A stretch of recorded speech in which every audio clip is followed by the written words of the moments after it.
नमस्कार दोस्तों, स्वागत है आपका इस अपने YouTube चैनल में। दोस्तों, अमरनाथ गुफा भगवान शिव के प्रमुख धार्मिक स्थलों में से एक है। इसीलिए अमरनाथ को तीर्थों का तीर्थ कहा जाता है।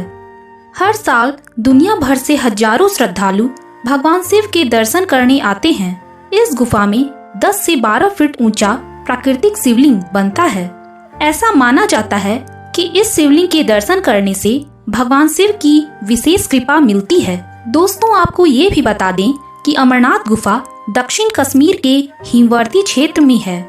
यह श्रीनगर से लगभग 141 किलोमीटर की दूरी पर और 3888 मीटर की ऊंचाई पर स्थित है। इस तीर्थ स्थल पर पहलग्राम और बालटाल मार्गों से पहुंचा जा सकता है। श्रीनगर से पहलग्राम करीब 92 किलोमीटर और बालटाल करीब 93 किलोमीटर दूर है। पहलग्राम या बालटाल पहुंचने के बाद आगे की यात्रा पैदल या घोड़े की मदद से करनी होती है। अमरनाथ गुफा से जुड़ी कई रोचक कहानियां हैं। उनमें से कुछ कहानी दिलचस्प और आकर्षक भी हैं। तो आइए दोस्तों, इस वीडियो के माध्यम से जाने अमरनाथ गुफा के बारे में कुछ रोचक और आश्चर्यजनक तथ्य। लेकिन उससे पहले दोस्तों, अगर आपने इस चैनल को अभी तक सब्सक्राइब नहीं किया है तो चैनल को सब्सक्राइब जरूर कर लें और अगर वीडियो अच्छी लगे तो लाइक करना बिल्कुल भी न भूलें। अमरनाथ गुफा की लंबाई 19 मीटर और चौड़ाई 16 मीटर है। यह गुफा लगभग 150 फीट क्षेत्र में फैली हुई है और लगभग 11 मीटर ऊंची है। इस गुफा का महत्व प्राकृतिक शिवलिंग के निर्माण से नहीं, बल्कि यहाँ भगवान शिव ने देवी पार्वती को अमृत की कहानी सुनाई थी। इसीलिए ऐसी मान्यता है कि भगवान शिव साक्षात अमरनाथ गुफा में विराजमान रहते हैं। इस गुफा में स्थित पार्वती पीठ 51 शक्ति पीठों में से एक है और ऐसी मान्यता है कि यहाँ भगवती सती का कंठ भाग भी गिरा था।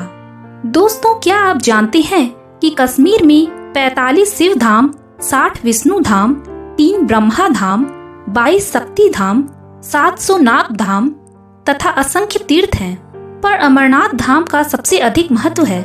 पुराणों के अनुसार काशी में लिंग दर्शन और पूजन से 10 गुना, प्रयाग से 100 गुना और नैमिषारण्य से 1000 गुना पुण्य देने वाले अमरनाथ के दर्शन माने जाते हैं। यहाँ तक कि भृंगेश संहिता, नीलमत पुराण, कल्हन की रास तरंगिनी आदि में इसका बराबर उल्लेख मिलता है। कल्हन की रास तरंगिनी में कश्मीर के शासक समतीक मत का एक आख्यान है। यह शिव का बड़ा भक्त था जो वनों में बर्फ के शिवलिंग की पूजा किया करता था। दोस्तों, आपको बता दें कि बर्फ का शिवलिंग कश्मीर को छोड़कर विश्व में कहीं भी नहीं मिलता है। अमरनाथ शिवलिंग की ऊंचाई चंद्रमा के घटने और बढ़ने के साथ साथ घटती और बढ़ती रहती है। पूर्णिमा के दिन शिवलिंग अपने पूरे आकार में होता है, जबकि अमावस्या के दिन शिवलिंग का आकार कुछ छोटा हो जाता है।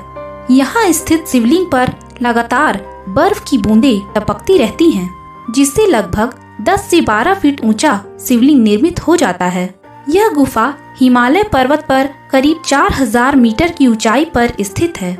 यहाँ चारों ओर बर्फीली पहाड़ियाँ दिखाई देती हैं। ऐसा माना जाता है कि इस गुफा की खोज बुट्टा मलिक नामक एक गडरिये ने की थी।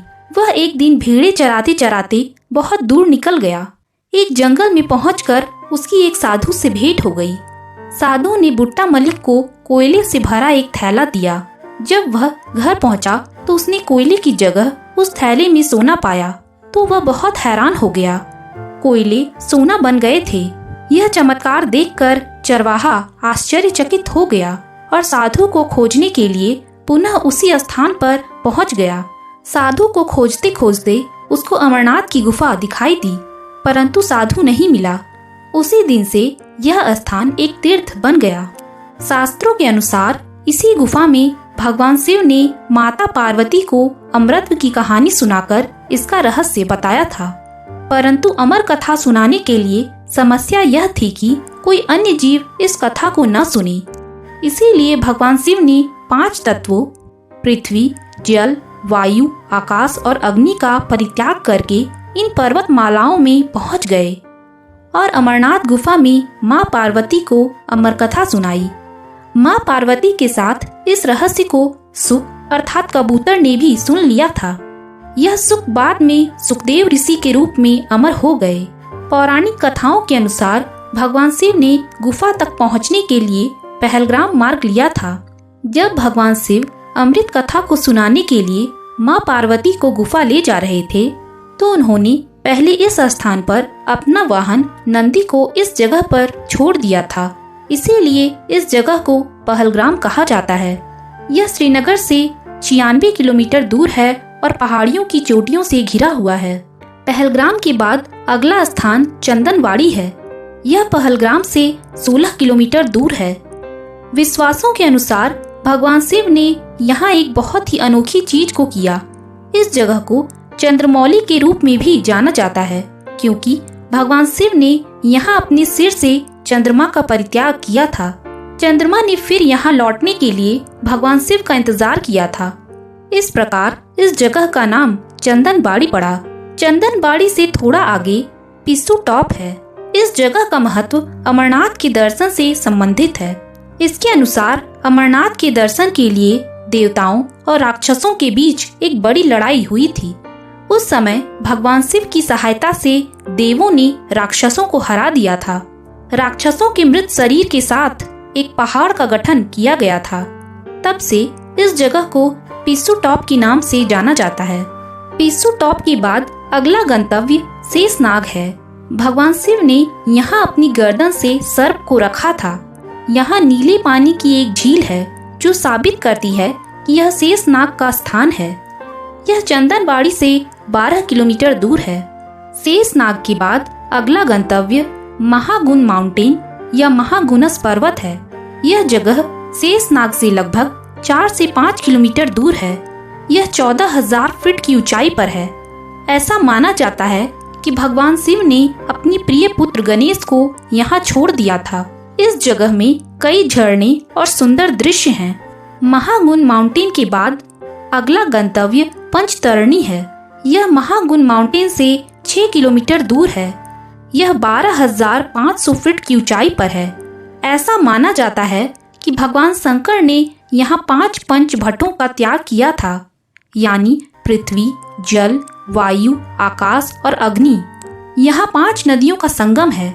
ऐसा माना जाता है कि यहाँ 5 नदियाँ बहती हैं जो भगवान शिव की जटाओं से निकलती हैं। अमरनाथ गुफा यात्रा का अंतिम गंतव्य है। अमरनाथ गुफा 13,500 फीट की ऊंचाई पर स्थित है। गुफा के लिए 3 किलोमीटर का मार्ग बर्फ से ढका हुआ है। बर्फ की नदी पार करने के बाद गुफा को अंततः देखा जा सकता है। गुफा लगभग 100 फीट लंबी और 150 फीट चौड़ी है। इसी गुफा में प्राकृतिक बर्फ से बना हुआ शिवलिंग का निर्माण होता है।